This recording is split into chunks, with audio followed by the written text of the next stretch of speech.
This is Dr. Karen, and this is the Are They 18 Yet podcast, where I help parents raise independent, self-sufficient kids without sacrificing their own identity and sense of purpose. I'm here to share practical day-to-day solutions for raising kind, successful, well-adjusted human beings and actionable advice for supporting systemic changes so we can make this world a more inclusive, accepting place now and for future generations.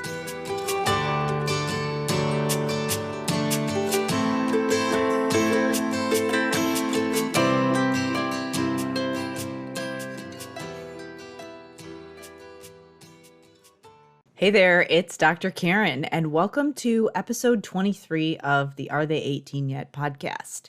In this episode, I share the second half of my interview with DJ Stutz, the host of the Imperfect Heroes podcast for parents. DJ is also the CEO of Little Hearts Academy, a company that provides resources and training for parents. And she's also an early childhood education teacher. So in this second half of the interview, we talk about some of the bad advice that's being given to parents and what to do instead. And we also talk a little bit about why it's okay to allow your kids to be disappointed and why it's not your job to make your kids happy all the time, how this can actually be better for them in the long run. DJ also shares her experience growing up with a hearing impairment that was not noticed or corrected until she was in 6th grade. So she shares a little bit about that experience and why she thinks that actually makes her a better teacher today and a better parent as well. And then we wrap up by talking about de-escalation strategies that you can use, whether you are using them at your home, in a classroom, or with your kids just out in public. So she shares some really great tips, and I know you'll really enjoy it. One of the themes throughout this whole conversation is about setting clear boundaries and expectations for your kids, and why this is so important to helping them to understand what success looks like and to be able to self-monitor and regulate themselves, but also to be able to build your own relationship so that there aren't constant arguments in your household. And a lot of times when I hear parents venting their frustrations about their kids, a lot of times it's about doing those day-to-day things that we have to do, but we don't always want to do. Chores, homework, you name it. Or just trying to keep your house in order and trying to get out the door on time. And a lot of times when kids aren't following through on those types of things, it's usually not about laziness or lack of motivation. It can often be tied to a skill-based issue. So that's why I created the time tracking journal, which walks you through a set of evidence-based strategies that will help you to teach your kids to be more independent during those daily routines like chores and homework, basically any task that you want them to do around the house independently without constant hand-holding. In the time tracking journal, I walk you through a strategy that you can use to teach your kids how to understand how to go from point A to point B in a task and get the entire thing done without constant support. So if you have kids who seem to take forever to get ready in the morning or have a hard time with some of those independent daily tasks like cleaning up their room, getting meals together, getting themselves dressed, keeping track of their homework, then the time tracking journal will be extremely helpful for you. So all you need to do to grab that time tracking journal is go to drkarendudek-brannan.com/time journal to grab your copy. Again, that's drkarendudek-brannan.com/time journal. So now let's get started, and please enjoy the second half of the interview with DJ Stutz.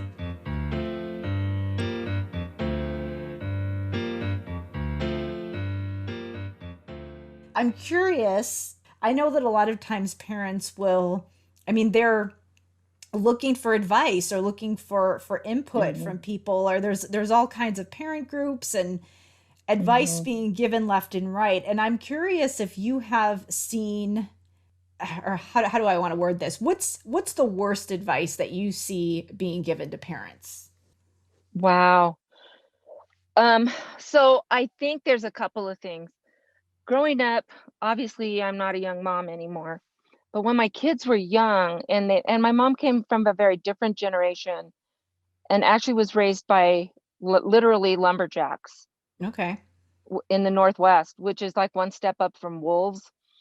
And so she would always push me, I have to spank them more. You have to spank them more. They won't take you seriously unless you spank them. And I disagree with that. I think that being upfront and being consistent is way more effective. And Mm-hmm. and and which is going to help the relationship more, Right. right? Another thing is I see that parents think from our society being so materialistic, and then sometimes it's I'm looking for the word, like it's almost like they're too gentle sometimes, but gentle isn't the right word. They give in a lot because they want their child to be happy. My Mm-hmm. child needs to be happy.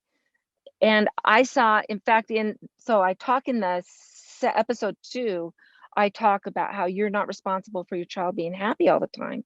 And in fact, it's important for them to have to work through disappointment and anger and frustration and hunger and being tired and all of those things that they're going to have to learn as they grow up. Right. But so a lot of times they're so worried about their child being happy. Well, I just want my child to be happy. And I do want my child to be happy, but that's not the most important thing for me. The most important thing for me is I want my child to be good. Mm-hmm. And sometimes doing the right thing is not the happiest moment. Right. Yeah. If you have friends that are choosing to bully another child, doing the right thing and saying, hey, guys, let's not do that. Or getting the child who's being bullied and saying, hey, come on over here and play with me. That's the right thing to do. But then you're putting yourself up to maybe they'll start bullying me too. Maybe they won't like me and they won't be my friend anymore. And that's a very scary thing for adults, let Mm-hmm. alone kids.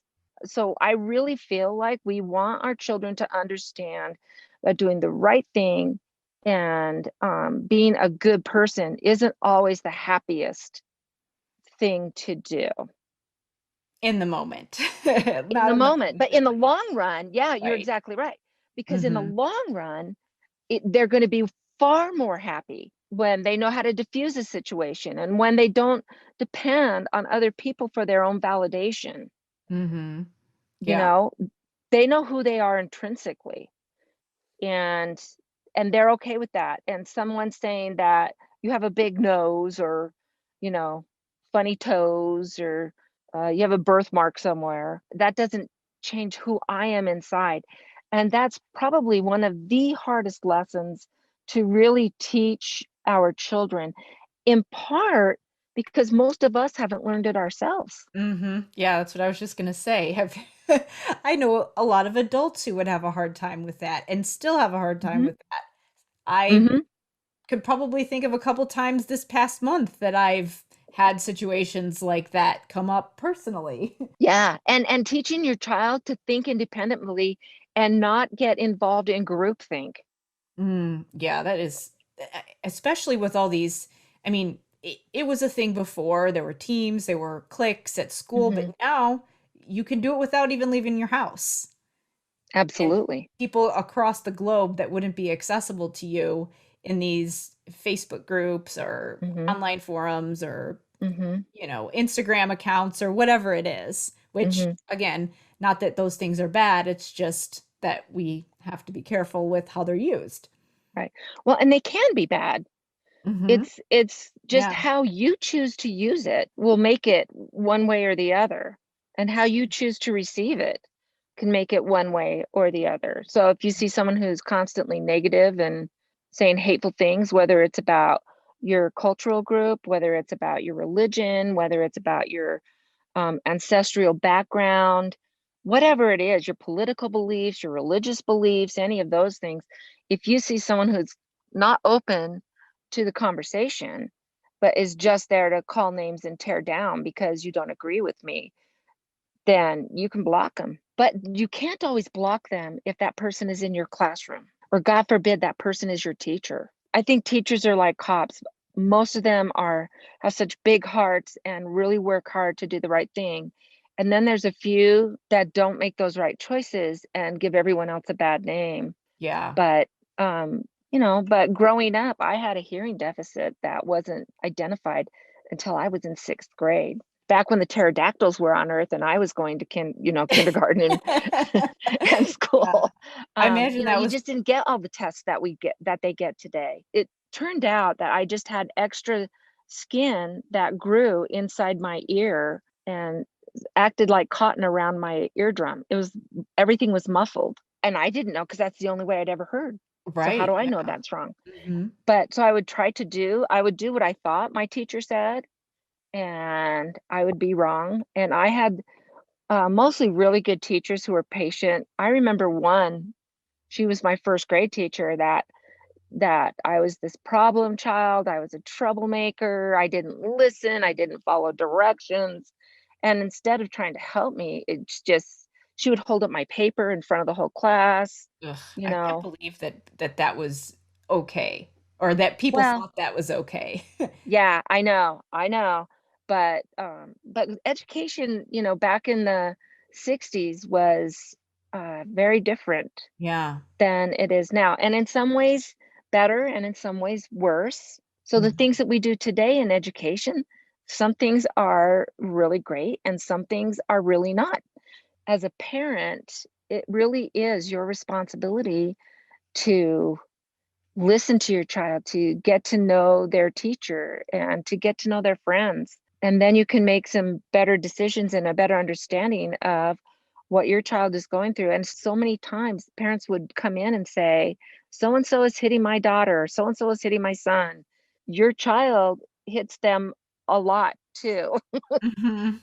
and I can't keep them apart. They're best friends. And it's just being aware of what's going on around your child, the people who are around your child. That means their friends, that means the parents of their friends. It's a lot of work, I'm not going to lie, Yeah. but the path to success is filled with those items. I'm curious, and I have a couple questions. I'm curious about, I wanted to talk a little bit about parents and the parent perspective of interacting with teachers at school, because I have a lot of people who listen to the show who are speech pathologists or teachers. But Mhm. before we get to that, how did they figure out the that you had a hearing impairment? I had my first hearing test. So it was 6th grade that they finally did it? Mhm. Isn't that crazy? In Los Angeles. Ah, I grew wow. up in Los Angeles. My dad was a professor at UCLA. And then when they went in to do the surgery, I also had my my ears were weirdly shaped. So here I was, the smallest kid in the class, very small. I had ears that were weirdly shaped. So they had to cut it's called the conch shell. It's anyway, to make it down so my ears would be flatter to my head. And they Hmm. even had like a little, almost a point at the top. And I'm the smallest kid in the class. And I had pronated ankles. So I had to wear they looked like those baby shoes that come up over the ankle Hmm. to try and support. And so I was teased horribly about being the little elf and the baby and all of this, and which I think contributed to some of my behavior issues in school at that time. But when they went in, they were able to cut out all of that extra skin. And for 3 months, I was in tears because I thought people were yelling at me. Wow, because it was much louder than what you were used to. Yeah, very much louder, very much louder. And two, I think, because I have a kind of a big voice, but I think a lot of that is when my voice was developing, my ears were muffled and I had to talk louder just to even hear myself, and Hmm. didn't realize I was talking louder. And so, but what's been fun is because I had that experience, I wouldn't trade it for anything. There are two kids who I have helped notice a hearing deficit and get them tested faster. And one actually wound up going to a special school for the deaf and hard of hearing. it was that bad. But her family was extremely poor and extreme poverty. That's generally where I tended to teach, is in the most poverty-stricken schools. And they didn't have the resources, and they were not English speakers. And so if I hadn't have had that experience growing up and saw some of the signs, having lived through them, Mhm. I wouldn't have known to get these kids the referrals and the help that they needed to move on. So I wouldn't trade it for anything. Yeah, that's crazy that they used to wait till Hmm. the later grades. I'm glad that they do it way earlier now. Yeah. Kindergarten, I mean, Yeah. they usually, and the district that I was used to work at, they did it in kindergarten, and Yeah. often at the pediatrician will do it as well, but Hmm. Because I could hear some things, like if you yelled at me, yeah, I could hear you, mhm. you know. But if there were someone was whispering or not talking loud enough or wasn't close enough, I couldn't hear you. So I think that, well, I know that I got labeled as someone who just doesn't pay attention, Mhm. who, you know, when I was working hard to pay attention, but my body wasn't cooperating. So I think that when I'm working with some of the kids, and some of the kids in my class, they have an IEP, but it's just speech, Mhm. and everything else is going well. And then I've had everything from Down syndrome and autism and oppositional defiant disorder and all of those things. But the key is to, again, set those expectations, but to realize where your child is and not worry so much about where they're supposed to be. We spend so much time Yeah. concentrating on how things should be, that we forget to address what is, and we never get beyond that. Yeah. That's probably one of the most common questions that I get from some of the SLPs that I mentor. It's always what's age appropriate for this skill, or what Hmm. should the child be doing for this language skill or this academic skill at this grade, which yeah, teachers need to know the curriculum. They need some starting point as a reference point. Otherwise, it would be a Hmm. complete free for all. But usually how I reframe that is, okay, what are they being exposed to? Because what Hmm. they're exposed to is what they're going to know. But then also, especially if you have kids, autism is a great example. There's certain things that they're not going to do like a neurotypical person, and that's fine. There's no reason why they would have to. We just want them to be successful in the things that are important to them. And so it Right. doesn't matter if this is the way that you're, quote, supposed to do it and this is the way that everybody else is doing it. It's more about, all Hmm. right, what do you want to accomplish, and what's an effective functional way for that person to do that thing. Hmm. Yeah. And I think just knowing your child well enough, or your student well enough, and just constantly having a plan. That's one of the things that I think is one of the biggest mistakes that parents make, and teachers as well, is that they fail to plan ahead so much on, well, what this happens, that's where we go. If this happens, that's where we go. And they have it in their head. You need to be flexible enough to know, oh, that isn't working, let's veer another way. But to have it all set in your head, how are you going to deal with it if Joey, who's autistic, starts, tearing apart the room, Mm-hmm. Yeah. which they do. But also, what are you going to do to encourage? So I had a little guy a couple of years ago. He was on the spectrum, and I came into the class mid-year, well, mid-semester. It was like right around, it was in November that I came into the class, and I'd been told so much about this little guy. And they would put him in one of those cube chairs, Mm, and yeah. they had a tray that would Velcro on top of that, and they use like this industrial strength Velcro. Oh, he's got to be in there because he tears things apart. He'll run around the room, blah blah blah. So I'm thinking, well, we'll see what happens. So he comes in, and she's putting him in and putting that Velcro thing down, and there was a resignation, but not a happiness. With him. Yeah, with having to sit like that. And about a week later, he came in and sat down on one of our little carpet squares for opening group. And And my assistant went and said, "Oh no, you've got to come sit in your chair." Nope, I'm sitting here. I looked at her, I said, "Looks like he wants to sit here." Yeah. "Oh, but he'll do this and this and this." First off, you don't say what you think the child will do, especially if it's negative, and then clearly not in front of the child. Right. Yeah. Don't Right. plant that expectation that that's who they No, are. because they'll live up to it. Mm-hmm. So instead, I said, "Well, let's sit down and talk about it." And so I sat down with this little guy and I said, "You have a couple of choices here, and I don't care which one you choose. They're all good choices. You just choose which one seems right to you." So I said, "If you want to sit on this carpet square, here's what you need to do to stay on the carpet square. You know, we don't touch our friends. We stay sitting down. All those little things. And if you don't want to follow those rules, that's fine. There's the cube chair. And here's how we do the cube chair." And I told him about that. I said, "So which do you choose?" "I want the carpet square." "Okay, we'll do the carpet square." And my aide was very nervous, and she was new to me. I was new to her. And so it's Mm-hmm. always an interesting situation. But so for the rest of the year, he sat on the carpet square and did a really good job, except for 2 times he went to the cube, but both times it was his idea. Mm-hmm. And he just sat down in there and could Hmm. get out whenever he wanted. Yeah, and he could get out whenever he wanted.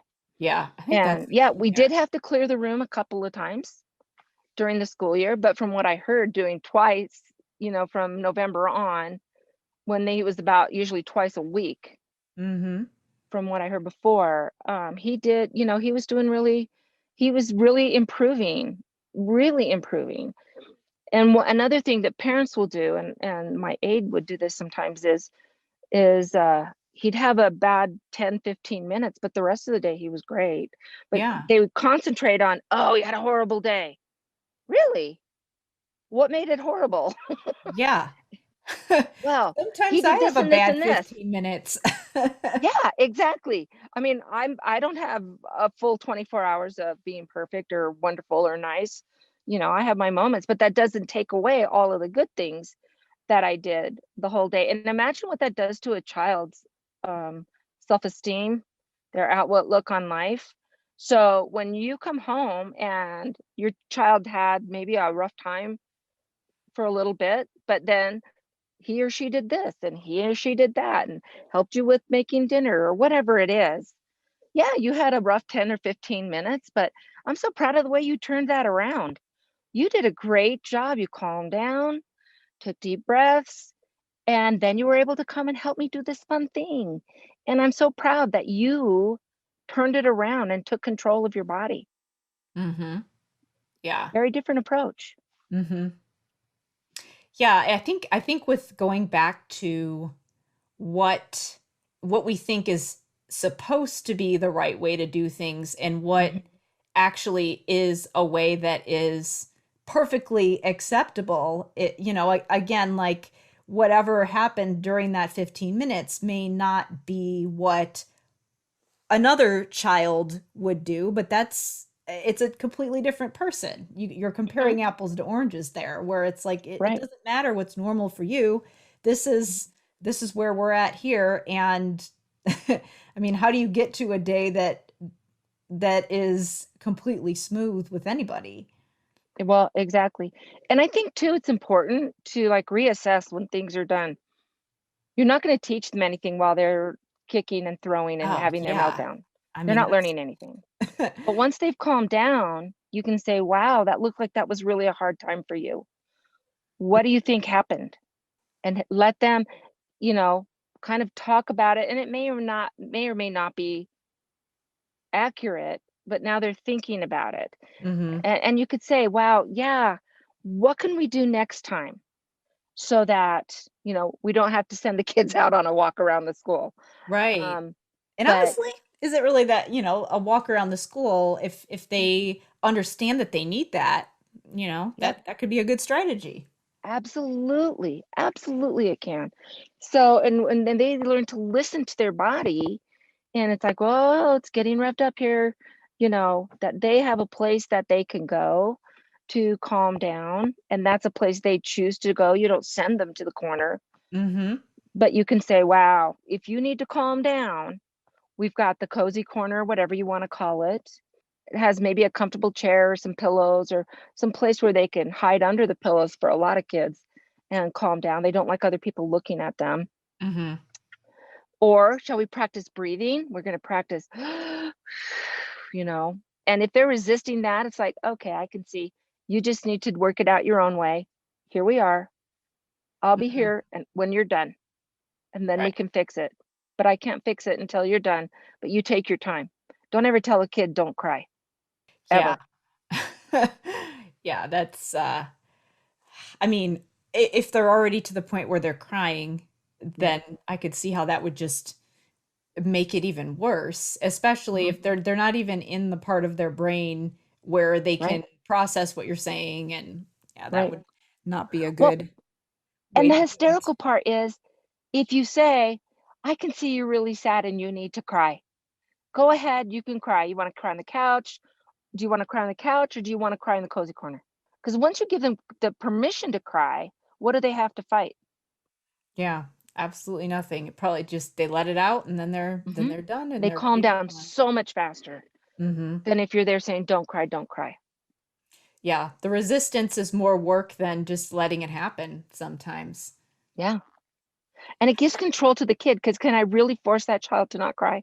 Right. Yeah, because it's then it becomes more about manipulation, and I think there's a difference between a tantrum and a meltdown. A tantrum where Hmm. it's just I'm gonna choose to throw a fit because I'm not getting what I want versus I'm Hmm. overstimulated, I'm dysregulated, and I just need a minute. That totally different. Right. Right. And you can use, it depends on what's going on, but you can use some similar approaches. But if it's a total tantrum, it's like, oh, you're doing this now. All right, let me know when you're done. And off you go. Or if you're in the grocery store now, this is hard. So you have a couple of options. And with my youngest son, who is severely ADHD, I got really good at this. I had a lot of practice. So you can just say, oh, okay, if you're going to throw a tantrum, that's fine. I'm going to continue getting my stuff and I'd get things that are on that aisle or whatever. Or you could say, wow, yeah, this isn't working for you. We're going to go out to the car and help you calm down. When you're calm, maybe we can come back in. If it takes, if it's too hard for you, then we're leaving. But there's no way on earth you're getting the Cocoa Puffs, Yeah. right? So Yeah. I'm calm, I'm calm. Yeah, but you're not getting the Cocoa Puffs. That's not the way you get them, love. Mhm. Maybe next time you remember to ask nicely, or if you don't want Cocoa Puffs in your house. Yeah, we're not doing Cocoa Puffs. Those aren't good for you. Mhm. Yeah. So the crying, it doesn't change the rule. Right. Boundaries, Yeah, expectations again. yeah. But do I have to yell for that to happen? Absolutely not. Yeah. Why are you doing this? Or, you know, those Yeah. things aren't positive. I think it's important to regulate yourself as well so you can make good decisions in those moments and practice. Absolutely. Yeah. So this seems like a good place to wrap up. I Yeah. wanted to before we do that though, where can people find out more information about you and what you do? Yeah, sure. So we've got the podcast, Imperfect Heroes, and that's on, Apple and all of those. You can also find me at www.littleheartsacademyusa.com. And you can sign up for our newsletter. That's free. There's a lot of free things that are on there. We also have a place actually next month, we're opening registration for something called Cicerone Masters Class. And that's a year-long class of coaching, once a week coaching, group coaching. And it's just such a great program. And I really love the feedback that I get on that. You can also just email me at DJ Stutz, that's STUTZ, at littleheartsacademyusa.com. And I'm on Facebook and Instagram at Little Hearts Academy USA. Great. Well, thank you so much for being here with me today. Yeah, thank you for having me. I am really excited to be here, and I look forward to maybe having you share some things on my podcast. Yeah, absolutely.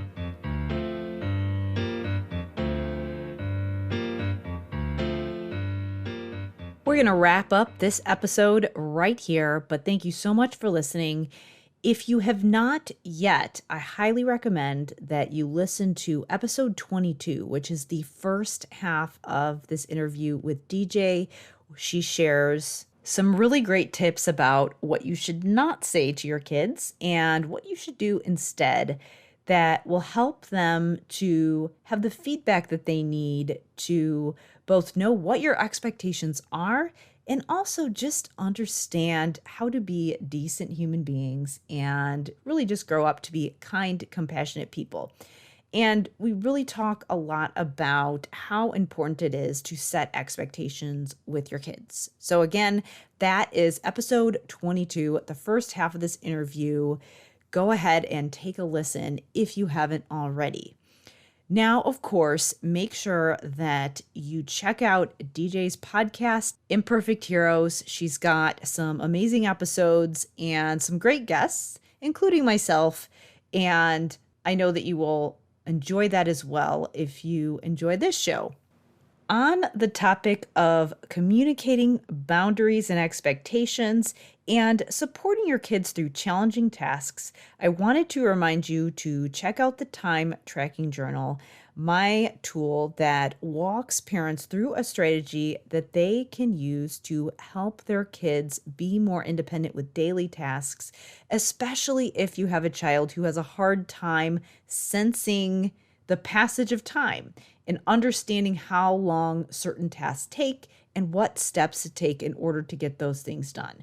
Really, it's a strategy for helping support your kids' executive functioning skills, those skills that we talk a lot about on this show that help you to be independent and focused and engage in goal-oriented behavior. So basically, the skills that allow you to be productive and get things done. So if you have a child who struggles with executive functioning and keeping things organized, I highly recommend that you check out the Time Tracking Journal. Just go to drkarendudek-brannan.com/time journal. Again, that's drkarendudek-brannan.com/time journal. Thank you so much for listening. Remember that it helps us out so much if you leave us a 5-star review on Apple or wherever you listen to your podcasts. It is so helpful to us because that helps us to get this information into the ears of people who need this information the most. If you haven't already, I would love if you would leave us a review on Apple or wherever you listen to your podcasts. Thank you again for listening, and I will see you in episode 24.